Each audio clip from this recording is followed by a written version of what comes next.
Hey, what's up everybody? It is Kellen here from Start Your Systems, and welcome to another edition of Track Walk in MX Simulator, where today we're playing a track called Niklas Sandbox Supercross, which is the fourth track released by a username MXFish, I believe, on the forums.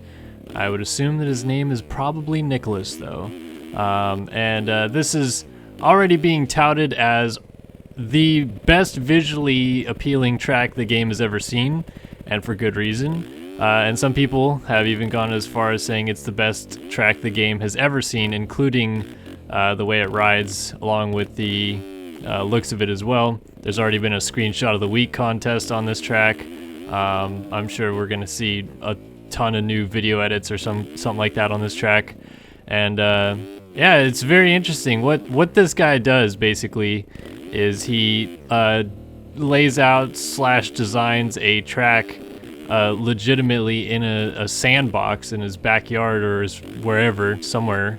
And he has this, I guess it's like some sort of camera device that can scan over the entire terrain and give a 100%-ish accurate height map of the terrain.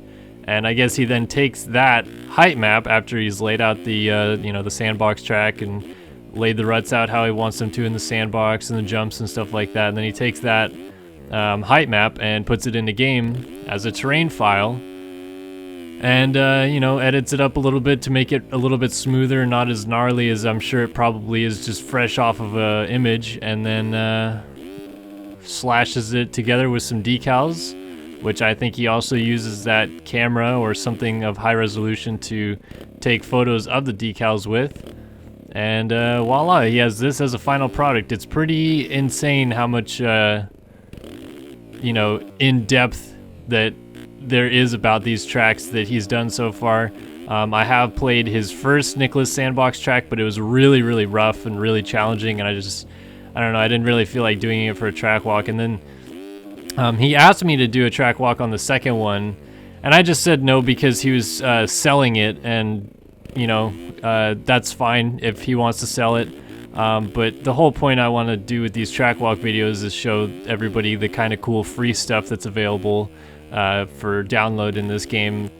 We've done, I think this is 123 track walks now, and every single track is on a track that you can also download, hit the description in, and download for free, no paying or anything like that. So that's his discretion if he wants to make you pay for a track. I just didn't really want to show it off and make you guys have to pay for something necessarily. But he released this one for free, and everybody and their mother has asked me to do a track walk video on it. Some other YouTubers I know have already done videos on the track, so I'm definitely not the first, but hopefully you guys will enjoy watching me ride this track, which is not a very good one so far. Kind of riding like crap, but like I said, very, very in-depth, and I'm impressed with seeing what his tracks were like when he first started doing this 3D rendered stuff versus where his track work is now. How much better these tracks ride. I mean, this track really, you could ride lap after lap most of the time without falling. I'm having some trouble doing that right now, but they're not too particularly challenging. I don't feel like they're really well put together now compared to the first one, and you can check out the first one by typing in Niklas Sandbox MX, I think it is, like part 1, version 1, and try it out yourself, and obviously you can see what I mean by the roughness of it. I think that was when he was just literally taking the 3D scan and then putting it in the game and not doing anything to it, but could be wrong. And then another thing that is going to come along with this track that I'll just kind of forewarn anybody who plays this game casually is it is very computer intensive. I'm pretty sure the highest one, and I can't even run at high graphics on this one, single player and all that business, so I wanted to get the one that showed the track off the best, and I tried to do the best that I could with it, but even that one I had to turn my graphics down a little bit on I'm sure like the screenshot or whatever that's on the thumbnail of this video is going to be like full bore and stuff, but just can't record video at full bore, unfortunately. But it's still pretty close. Like, I'm not way down on graphics. It's just definitely had to turn it down a little bit. And he offered, I think, 4 download links so that you can experiment and try to download some like low resolution versions of the track. But he used like an 8,000 by 8,000 resolution overlay image for the track itself. So that's going to be obviously a little bit rougher because that's a huge PNG file. But it's not the worst. Like I said, I can still pretty much run full tilt on my computer, and quite a few people have better computers than me. But you know, if you feel like your computer can't handle some, I don't know, Supercross or national tracks at full bore, definitely try either the low res versions of this track, or maybe not try this track at all. But I'd certainly recommend trying it because it certainly is one of the better tracks that this game has ever seen in terms of the just raw detail of it. I feel like I think that, in my personal opinion, some tracks top its playability and fun factor when riding around, but it definitely probably, I don't know if I want to say it definitely takes the cake for most visually appealing, but it is pretty far up there. It is at least in the top 3 of the most like prettiest tracks in sim ever, that's for sure. And I could probably go through and try to name a bunch of tracks that I'm thinking of, but instead we'll just watch this track, see all of its beauty and all of its glory. I'm really keen on knowing where exactly he got the stadium from, because the stadium looks great too, and I'm sure that that's probably thousands and thousands of polys, so that also eats up some computer space as well, I'm sure. But yeah, just super unique. I mean, it's a unique concept that nobody in sim does, which is scan tracks on a 3D image generator, you know, machine, drone, whatever. Like LitPro, for example, which is the data tracking device that shows you your lines and stuff like that, has a scanning device that's of a drone, and it can track like pretty much every little undulations on tracks, and that's really expensive equipment. So you know, to be able to afford this type of technology and then put it into action in something like sim is pretty cool. I'm pumped that, you know, someone is in the game doing something like this and at least making sim look as good as it really can, because a lot of people get lost in the whole, wow, sim, you know, graphics look like trash and it's nothing compared to the modern day games and stuff like that. And it's like, you really could get it pretty close to the modern day games. Unfortunately, it is very computer intensive, and that's why most of the time they don't get it that close, because they try to cater to everybody that wants to play the game. And the reality is we're all playing sim, I think, at least for the physics of it and not so much of the graphics of it, because it's certainly not, you know, the prettiest game out there. It's not like MXGP or anything like that. But physics-wise, I think it still is the best motocross game physics-wise. I think we'll see what happens with some of the upcoming games, and MX Bikes coming around a little bit might get better, but I still enjoy playing this more than any other motocross game, and it's 100% because of the physics and reaction to what feels like a real dirt bike instead of just something that is arcadey and crappy.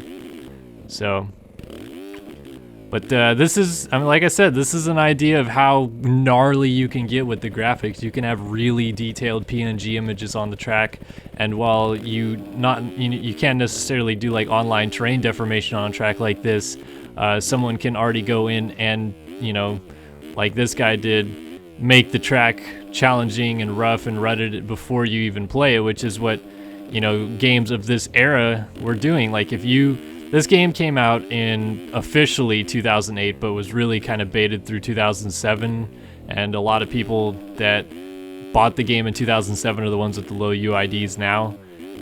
So if you think about 2007, that is when MX vs. ATV Untamed came out. Whoops. And Untamed was experimenting with just putting in ruts into the tracks, that you then hooked. I'm specifically thinking of like the enduro tracks that they had. You would like get into a rut and lay it over and it would hook. And then Reflex was the next one in the series, and they tried to experiment obviously with terrain deformation. And so Sim was built off of a gaming engine that was unchangeable at the time, and still you can't, he's hard-coded a lot of things JLV has that you can't change about it.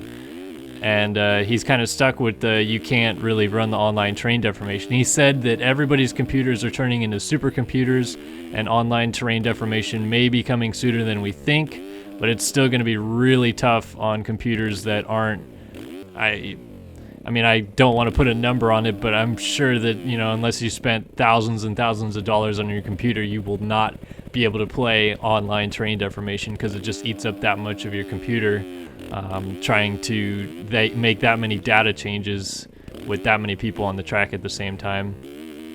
But yeah, I mean, like you think about it, and I feel like a lot of this stuff looks on par or better than Reflex graphically, but you can't do the terrain deformation, and I definitely think that this looks pretty close to or better than Untamed. And while it may be behind Alive and Supercross Encore and the MXGP series graphics-wise, it's still, in my opinion, miles ahead physics-wise. So that's where you see a lot of people still wanting to play Sim. And, Sim gets a lot of hate, I feel like, for being like the worn down redheaded stepchild of the motocross gaming community, because it's been around for so long and people have either come and gone and it's been there, done that kind of thing, or people have never heard of it before and they're just now picking it up and they're like, wow, what is this? Never seen it.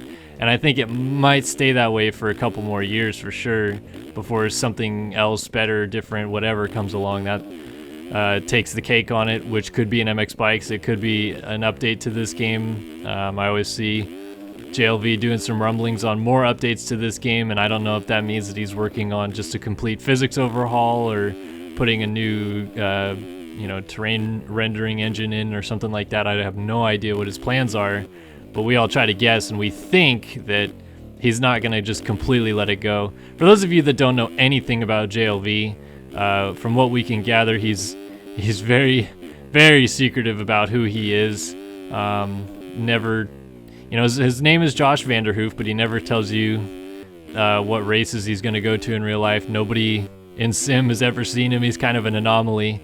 But we believe that he's in his late 40s, maybe 50s now. So he's certainly not like a spring chicken, and he has a job that's not Sim related in the tech field. So Sim is not where he makes his money. He does make a substantial amount of money off of Sim, but it's not where he makes his primary income.